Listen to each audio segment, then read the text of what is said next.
الحمدللہ والصلاة والسلام علی رسول اللہ۔ بدعت شب برات شعبانیہ۔ سوال کیا گیا ہے شب برات کیا ہے؟ جنوبی ایشیا کے اکثر مسلمان اس رات کو جشن مناتے ہیں۔ الجواب بعون اللہ سبحانہ وتعالی۔ کچھ مسلمان نصف شعبان کے دن روزہ اور رات کو قیام کرتے ہوئے شب بیداری کا اہتمام کرتے ہیں۔ اس بارے میں ایک حدیث ہے جو کہ صحیح ثابت نہیں ہے، اسی لیے علماء کرام نے اس رات کی شب بیداری اور جشن کو بدعت شمار کیا ہے۔ شاطبی رحمہ اللہ کہتے ہیں جسے شریعت کے مقابلے میں گھڑا جائے۔ بدعت دین میں اسی خود ساختہ طریقے کا نام ہے جس پر عمل کرتے ہوئے عبادت الہی میں مبالغہ مقصود ہوتا ہے۔ چنانچہ اسی بدعت میں عبادت کی خاص کیفیت اور انداز بھی شامل ہوتے ہیں۔ مثال کے طور پر بیک آواز اجتماعی طور پر ذکر کرنا، یوم میلاد النبی کو عید شمار کرنا وغیرہ سب بدعت شمار ہوتے ہیں۔ اسی طرح کچھ عبادات کو شرعی نصوص کے بغیر خاص اوقات کے ساتھ مختص کرنا، مثلا نصف شعبان کا روزہ اور رات کو قیام کرنا بدعت میں شامل ہیں۔ ریفرنس کے لیے دیکھیے الاعتصام جلد نمبر 1 صفحہ نمبر 37 تا 39۔ محمد عبدالسلام شقیری رحمہ اللہ کہتے ہیں، امام فتنی تذکرۃ الموضوعات میں کہتے ہیں کہ نصف شعبان کی رات کے لیے ایجاد کردہ بدعات میں ہزاری نماز بھی ہے، جس میں 100 رکعت 10 رکعات کی شکل میں باجماعت ادا کی جاتی ہیں۔ اس نماز کا جمعہ اور عید کی نماز سے بھی بڑھ کر اہتمام کیا گیا ہے، حالانکہ اس کے بارے میں کوئی صحیح حدیث نہیں ہے، سب یا تو ضعیف ہیں یا پھر خود ساختہ ہیں۔ اگرچہ ان روایات کو قوت القلوب یا احیاء علوم الدین میں ذکر کیا گیا ہے تو اس سے دھوکہ نہیں کھانا چاہیے۔ اسی طرح تفسیر سالمی میں یہ کہا گیا ہے کہ یہی رات لیلۃ القدر ہے، اس سے بھی دھوکہ نہیں کھانا چاہیے۔ عراقی رحمہ اللہ کہتے ہیں نصف شعبان کی شب ادا کی جانے والی نماز کے متعلق حدیث باطل ہے۔ ابن جوزی رحمہ اللہ نے اسے موضوعات میں ذکر کیا ہے۔ فصل نصف شعبان کی رات دعا اور نماز کے بارے میں حدیث۔ نصف شعبان کی رات میں قیام اور دن میں روزہ رکھو۔ اس حدیث کو ابن ماجہ نے علی رضی اللہ عنہ سے روایت کیا ہے۔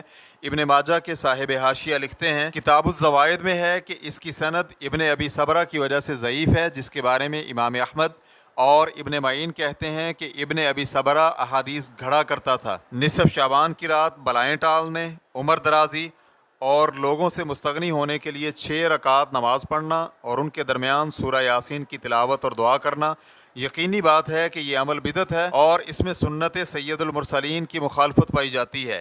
احیاء علوم الدین کے شارح لکھتے ہیں متاخر صوفی حضرات کی کتب میں یہ نماز بہت مشہور ہے۔ مجھے اس نماز اور نماز کی دعا کے بارے میں احادیث سے کوئی مستند دلیل نہیں ملی۔ ہاں یہ صوفی مشائخ کا عمل ہے، جبکہ ہمارے کچھ احباب کا کہنا ہے کہ مساجد وغیرہ میں مذکورہ راتوں کی شب بیداری کے لیے جمع ہونا مکروہ ہے۔ نجم الغیتی باجماعت نصف شعبان کی رات قیام کے بارے میں کہتے ہیں حجاز کے اکثر علماء کرام نے اسے غلط قرار دیا ہے، جن میں عطا ابن ابی ملیکہ، فقہائے مدینہ میں سے امام مالک کے تلامذہ شامل ہیں۔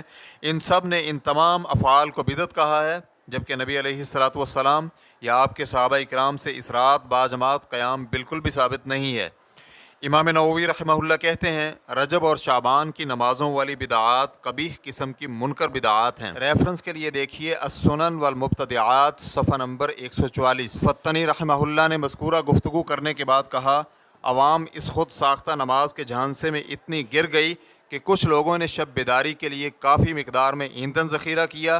اس شب بیداری کی وجہ سے فسق و فجور پر مشتمل ایسے کام ہوئے جنہیں بیان نہیں کیا جا سکتا، حتیٰ کہ کچھ اولیاء کرام کو عذاب الہی کا خدشہ ہوا اور صحراؤں کی طرف نکل دوڑے۔ سب سے پہلے اس نماز کی ابتدا بیت المقدس میں 448 ہجری کو ہوئی تھی۔ زید بن اسلم کہتے ہیں ہمارے مشائخ یا فقہائے کرام کبھی بھی شب برات وغیرہ کی فضیلت کے متعلق توجہ بھی نہیں کرتے تھے۔ ابن دہیہ کہتے ہیں نماز شب برات کی تمام احادیث من گڑت اور خود ساختہ ہیں، ان میں سے صرف ایک مقطوع ہے، اور جو شخص کسی ایسی روایت پر عمل کرے جس کا من گڑت ہونا ثابت ہو چکا ہو تو وہ شیطان کا چیلا ہے۔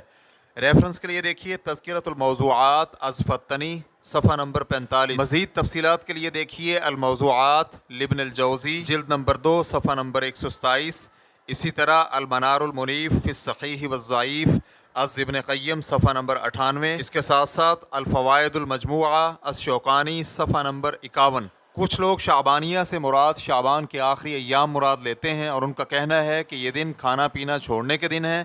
اس لیے ان ایام کو رمضان کے آنے سے پہلے پہلے کھانے پینے کے لیے فرصت سمجھتے ہیں، جبکہ کچھ اہل لغت نے یہ بھی کہا ہے کہ اصل میں یہ عادت عیسائیوں سے لی گئی ہے، کیونکہ وہی اپنے روزوں کے نزدیک اسی طرح کی حرکتیں کرتے تھے۔ خلاصہ کلام یہ ہوا کہ شعبان میں کوئی جشن نہیں ہے اور نہ ہی اس کے نصف یا آخر میں کوئی مخصوص عبادت ہے۔ جو کوئی بھی یہ کام کرتا ہے وہ بدعت ہے۔ واللہ تعالی اعلم۔ اسلام QA ریکارڈنگز، مؤسسۃ الشیخ محمد صالح المنجد، المملکۃ العربیۃ السعودیہ، فتویٰ نمبر 154850۔ والسلام علیکم ورحمۃ اللہ وبرکاتہ۔